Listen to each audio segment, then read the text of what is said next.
Estamos de volta para mais um Ser Família. Começámos uma nova série no programa anterior. Podemos lhe chamar Famílias Fé, Mel e Fel. Mas é no programa de hoje que vamos começar a olhar precisamente para algumas das características menos positivas que mencionámos no programa anterior. Comigo está, como sempre, Daniel Bastos. Daniel, mais uma vez, bem-vindo. Obrigado. Imagino que o programa de hoje e talvez alguns dos próximos programas vão ser mais pesados porque vamos enumerar alguns dos aspectos menos positivos, diria eu. E logo hoje vamos dar início precisamente ao primeiro que tu enumeraste no programa anterior, que é o narcisismo, que até apontámos em jeito de brincadeira, que é algo que só acontece nos outros, não é? É nos outros, mas cada vez mais frequente, não é? Portanto, o narcisismo,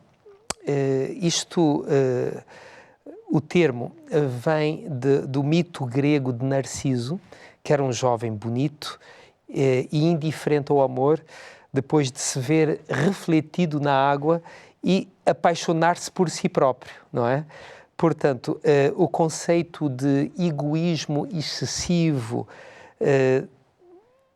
tem sido reconhecido ao longo da história como sendo este narcisismo, não é? Que não é uma coisa recente, mas, portanto, é um traço, é considerado por alguns como um traço normal de personalidade. Alguém até sugere que é algo desejável. Eu não concordo necessariamente com isto, não é? Mas há quem considere algum narcisismo até desejável. É uma noção de autovalorização. Vivemos em sociedades que nem sempre, as pessoas também podem, eu diria, podemos correr nos dois extremos, não é? Quando as pessoas não se valorizam a si mesmas, mas percebemos que nos dias de hoje, eu diria que há um exacerbar dessa autovalorização, não é? Exatamente. Portanto, eu preferiria usar outros termos para falar da autovalorização saudável, mas aqui estamos a falar de um egoísmo, de um conceito de si próprio demasiado elevado, que inclusivamente pode se tornar patológico. Este traço de personalidade caracteriza-se, portanto, por um forte amor próprio, um bocadinho aquela máxima, falem mal, mas falem de mim. Desde que falem, não é? Falem de mim. E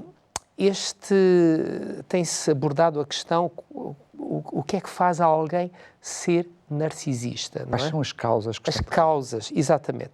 E provavelmente acredita-se que está relacionado com a forma como a pessoa foi criada, com experiências da primeira idade, até alguns traumas que possam ter surgido, mas a forma como foi educada. Normalmente, pais permissivos, pais que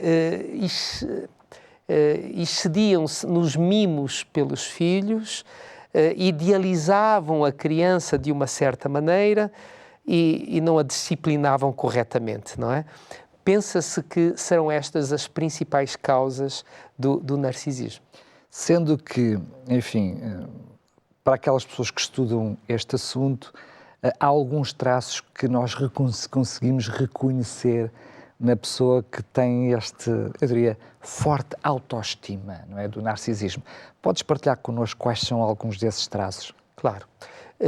O Manual de Diagnóstico de Transtornos Mentais, muito conhecido pelos profissionais, descreve 9 características principais deste transtorno, quando se torna num transtorno.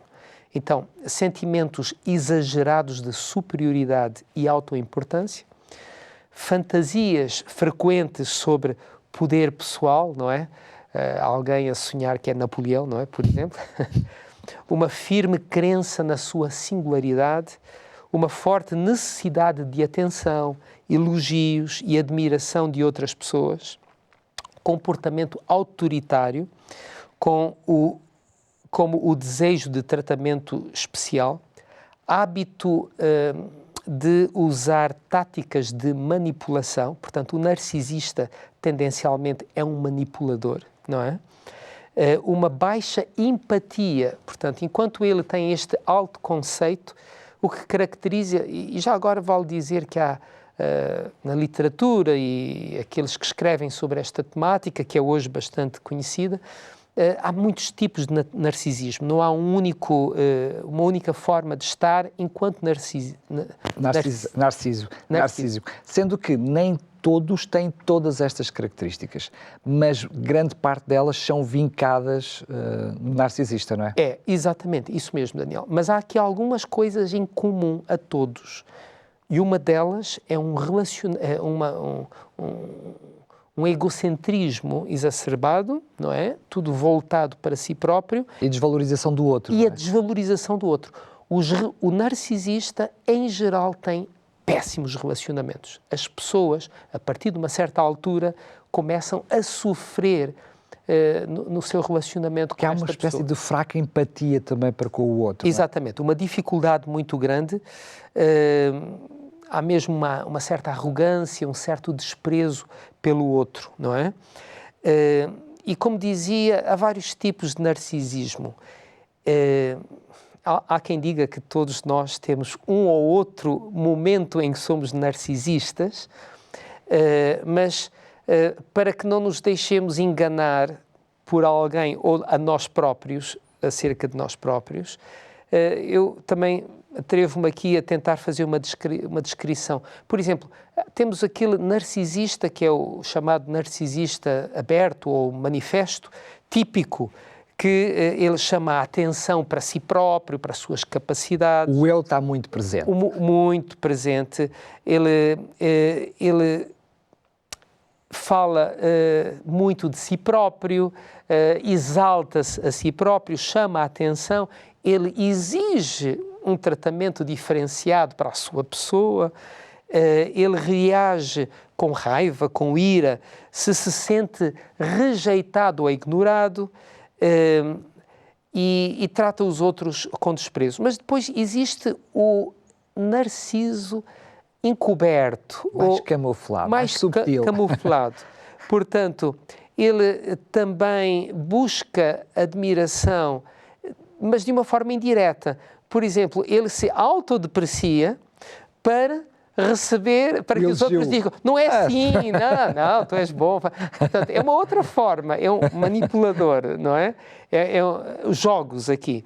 Ele espera também um tratamento especial, ele ignora as pessoas, sobretudo aquelas que ele acredita que lhe fizeram mal, ele guarda rancores prolongados e ele passa rapidamente para o próximo relacionamento quando a coisa não lhe agrada ou não vai na direção que ele quer, não é? O narcisismo, o narcisista, ele pode ser muito produtivo. Ele também é descrito como alguém com uma grande visão. Ele consegue ver o big picture, não é? Mas ele é avesso aos detalhes, não é? Portanto, os outros que cuidem dos detalhes. Ele é um visionário, ele tem muitos seguidores, é carismático, ele consegue envolver com o seu magnetismo as outras pessoas. O tal chamado carisma, não é? Exatamente. Eles preferem ser admirados do que propriamente amados, porque o narcisista típico não está propriamente centrado nos relacionamentos, não é? Diz-me só uma coisa, esse é o tipo de narcisista que também com uma grande capacidade de oratória, não é? Sim. A gente costuma dizer que tem uma grande conversa. Uma grande conversa. Eles destacam-se por isto. Agora, há outros aspectos que não são tão positivos em relação ao narcisista. Ele, na maior parte do tempo, ele está desconfortável com as suas próprias emoções. Eles encaminham sempre as coisas de forma a eles serem afirmados, confirmados com as suas próprias ideias, nas quais eles estão centrados. Eles dominam tipicamente as reuniões, particularmente com os subordinados, são extremamente sensíveis a críticas, ai de quem os criticar, e eles gostam de, portanto, estar sempre no centro das situações. Quando as coisas correm bem, eles querem receber os elogios. Quando as coisas dão erradas, a culpa tem que ser do outro, não é? São extremamente egocêntricos, como já dissemos. Se são confrontados com perguntas, sabem desviar as perguntas, dar respostas vagas para não irem ao que se pergunta. Eles sabem evitar ser específicos e claros nas suas respostas. Acham que estão no direito de quebrar as regras quando convém, quando lhes convém. Geralmente negam qualquer facto sobre si mesmos que não os ponha numa luz favorável. Eles podem tratar as pessoas muito bem. Quem os elogia, não é? Quem os elogia e quem está numa posição de poder superior, porque, obviamente, eles têm os seus próprios interesses, não é? Eles podem ser hipersensíveis a qualquer ameaça à sua posição, têm dificuldade de demonstrar empatia, já falamos um bocadinho sobre isso, e frequentemente eles criam uma cultura interna, competitiva, que acaba por minar a confiança que as pessoas têm umas nas outras, não é? Ou seja, se há uma espécie de manipulação e controle do meio que está à sua volta, não é? Se alguma coisa afeta esse controle ou esse domínio, então há uma reação para com essas circunstâncias ou com essas pessoas, ou seja, não podem perder o controle e o domínio. Já voltamos à conversa sobre este assunto, Daniel. Agora vou só aproveitar para fazer um pequenino intervalo, e é mesmo muito pequenino, e já a seguir voltamos então para esta segunda parte, um assunto bastante interessante e também com uma oferta muito especial para si. Então até já. TV Novo Tempo, o canal da família, o canal da esperança. Estamos de volta para lhe trazer esta segunda parte do Ser Família de hoje. Hoje estamos a falar sobre um narcisismo e, portanto, um narcisista. E uma das características, precisamente, é que ele não tem consciência que é narcisista. Da mesma forma que muitas vezes nós não conseguimos ter consciência das atitudes que temos, da personalidade que somos, e às vezes precisamos de uma ajuda para conhecer precisamente quem somos e através das nossas atitudes. Eu vou-lhe oferecer gratuitamente um guia de estudo chamado Entre Família. Este guia de estudo fantástico, preparado por especialistas, para nos ajudar nos nossos relacionamentos familiares. Mas o que é fantástico também neste guia de estudo é que tem um conjunto de testes e de autotestes e de testes para serem feitos em família e que nos ajuda a nós próprios conseguirmos olhar com mais clareza para nós mesmos e se calhar vamos encontrar alguns tracinhos narcisistas entre cada um de nós. E o melhor de tudo é que é totalmente gratuito, está à distância de uma mensagem, de um SMS para o 933 93 92 91 a dizer Entre Família. Depois nós mesmos entraremos em contacto consigo para lhe oferecer gratuitamente este guia de estudo. Daniel, eu interrompi-te para o nosso intervalo. Tu estavas ainda a falar de algumas características do narcisista. Não sei se já tinhas enumerado todas, querias partilhar connosco mais alguma? Em resumo, nós poderíamos dizer que uma característica é a falta de empatia. Ele também tem muita dificuldade em aceitar responsabilidade pelos seus erros, tende a colocar noutros. Numa situação de conflito, normalmente ele vai se colocar na posição de vítima e se alguém lhe faz uma crítica, ele vai imediatamente pôr-se numa posição defensiva, não é? Tem uma tendência a utilizar a manipulação para levar as coisas sempre para o seu lado, recorrendo por vezes até à técnica que os especialistas chamam de gaslighting. Gaslighting. Gaslighting. Ora, o gaslighting é um termo que talvez nem todos estão familiarizados, mas vem de um filme, o termo vem de um filme com o mesmo nome e refere-se a uma situação em que alguém mina a confiança da outra pessoa em si próprio. Portanto... Mas manipulando a verdade, não é? Ou seja, ela com isso consegue alterar a realidade dos factos. Exatamente. Da perspectiva do outro. Exatamente. Ela, de uma forma persuasiva e manipuladora, faz com que a pessoa que está a ser vitimizada, verdadeiramente vítima, não o narcisista, chega a duvidar de si mesmo. Por exemplo, ela diz, olha, isto aconteceu assim, assim, assim. E o narcisista diz, não, isto não aconteceu assim, foi de outra maneira. E ela chega a duvidar, será que...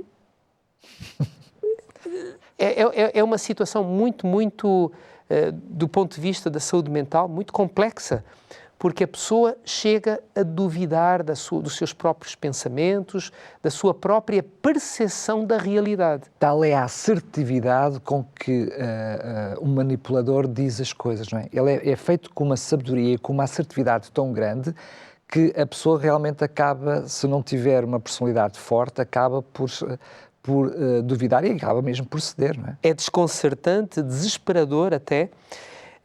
Então, já que estamos a falar sobre este tema, deixa-me deixar aqui algumas dicas para ajudar, por exemplo, como ajudar uma pessoa que é vítima de gaslighting, vítima de um narcisista.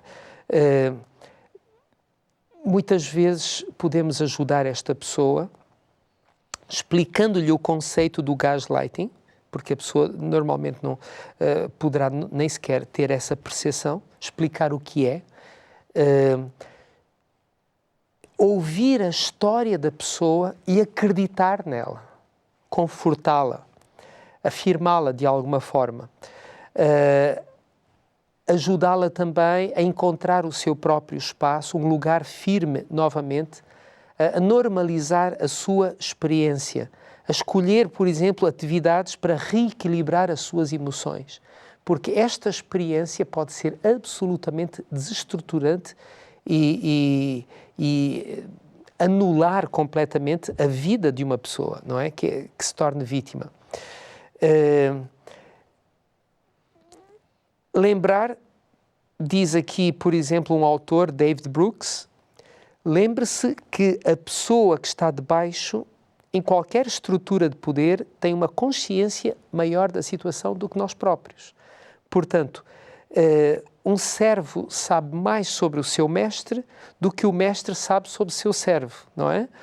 E então, esta pessoa, ela precisa de ser validada, precisa de ser, de alguma forma, ajudada e pode ser apoiada, vamos dizer assim. Só quando referiste, portanto, os comportamentos do narcisista, nós só conhecermos como é o narcisista já nos dá algumas defesas, já nos ajuda a sabermos nos defender de uma personalidade assim. Mas, concretamente eu pergunto, como é que o narcisista afeta os relacionamentos onde está? Eu tenho aqui um autor, e ele está a falar aqui de um contexto, ele está a falar de pais narcisistas, porque na relação entre pais e filhos, na relação entre cônjuges, na relação entre colegas de trabalho, na relação entre patrão e empregado, nós podemos ter aqui um narcisista, e aí as coisas são completamente... Mas esta frase dele ajuda a definir o que é que se passa. O narcisista envolve uma tendência à autoabsorção e uma incapacidade de sintonizar com os sentimentos e resposta dos outros. Basicamente, o narcisista vai anular a outra pessoa, não vai empatizar, não vai compreendê-la. Então, há alguém num relacionamento que vai sobrar, que vai ficar anulado. Ora, um relacionamento quer-se quer-se aqui uma equidade, um relacionamento sempre de feedback, de igualdade e, obviamente, que havendo aqui narcisismo, as coisas não vão funcionar. Por isso, é uma ameaça muito grande ao relacionamento. Mas o que é que acontece, então, se é que podemos mencionar desta maneira? Como é que nós, um filho, uma esposa, um colega de trabalho, como é que nós podemos lidar com eles? Porque também convém nós termos algumas ferramentas que nos ajudem a lidar com essas pessoas, porque vamos lidar com elas claramente. Claro, claro. O tema é extenso, é certamente um desafio. Eu sempre costumo pensar assim, Deus tenha misericórdia de quem tem que lidar com o narcisista, não é? É sempre um desafio. De qualquer maneira, imagina, por exemplo, numa situação de trabalho em que o patrão é claramente, ou o chefe é narcisista. Talvez alguns conselhos porque é melhor eu não conheço uma cura para este problema, porque é um transtorno, é um traço de personalidade. E então o que devemos é tentar fazer o melhor da situação. Provavelmente será mais producente tentar empatizar com esta pessoa, apoiá-lo nas suas conquistas ou naquilo que há de melhor nesta pessoa, porque há qualidades sempre, mas é preciso também ter cuidado neste relacionamento. Por exemplo, se esta pessoa lhe pede uma avaliação honesta, é melhor compreender que provavelmente não é uma avaliação honesta que essa pessoa está a pedir. É preciso, portanto, ser cauteloso e estar atento para algumas distorções, até às vezes paranoicas, que podem surgir aqui. E a pessoa tem que se proteger, Imagina que estamos a falar de um chefe, ele pode ser extremamente desrespeitoso sobre o espaço e a pessoa deve proteger o seu espaço, o seu tempo também, não é? Conheço a história de um chefe narcisista que telefonava à meia-noite, se fosse preciso, para a casa do subordinado. Então, não se deixe esmagar por pedidos desadequados. É preciso pôr limites, porque senão a pessoa vai ser completamente destruída. Entretanto, na maneira como lidamos com os narcisistas, temos que ter o cuidado para não imitar o comportamento e não nos tornarmos nós, porque nós, pelo contemplar, somos transformados. Então, se uma pessoa tem um comportamento desadequado, a minha tendência reativa é começar a fazer, é assim que tu és, então eu vou ser assim também contigo. E isto é um erro muito grande. Uma espécie até de defesa atacando. Não? Porque estamos a institucionalizar ou estamos a normalizar um comportamento que não é saudável.